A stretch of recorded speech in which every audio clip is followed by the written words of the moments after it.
Kamusta mga kaibigan? Ngayong araw, bibigyan natin ng pagpupugay ang isa sa pinakamatagumpay at pinahahalagahang artista sa kasaysayan ng Pilipinas, si Sylvia Latorre. Kilala bilang Queen of Kundiman at First Lady of Philippine Television, siya ay naging mahalagang bahagi ng industriya ng musika, pelikula at telebisyon. Alamin natin ang kanyang kwento mula sa kanyang pagsisimula hanggang sa kanyang legasiya na patuloy na nagbibigay inspirasyon sa marami. Tara, simulan na natin! Ipinanganak noong Hunyo 4, 1933 sa Manila, nagsimula si Sylvia Latorre sa mundo ng musika at sining sa murang edad. Sa edad na siyam, siya ay nagdebut sa Manila Grand Opera House, kung saan nahasa ang kanyang talento sa pag-awit at pag-arte. Siya ay naging isang scholar sa Conservatory of Music ng University of Santo Tomas, kung saan lalo pang nahubog ang kanyang husay bilang isang koloratura soprano. Simula noong dekada 50, nagsimula siyang mag-record ng mga awitin at ang ilan sa mga pinakasikat na kanta niya ay Sa Kabukiran, Mutya ng Pasig at Waray-Waray. Dahil sa kanyang natatanging interpretasyon ng mga kundiman at tradisyonal na mga awitin ng Pilipino, siya ay kinilala bilang Queen of Kundiman. Bukod sa musika, nagtagumpay rin si Sylvia Latorre sa larangan ng pelikula at telebisyon. Noong 1941, lumabas siya sa kanyang kauna-unahang pelikula, Ang Maestra.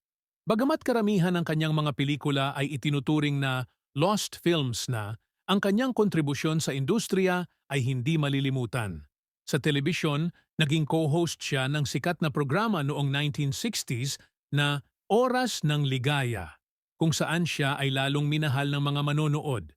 Si Latorre ay hindi lamang mahusay na mang-aawit at aktres, kundi isa ring likas na komedyante at host. Ang kanyang mga palabas ay hindi lamang nagbigay ng aliw, kundi nagdala rin ng mga makabuluhang mensahe sa publiko.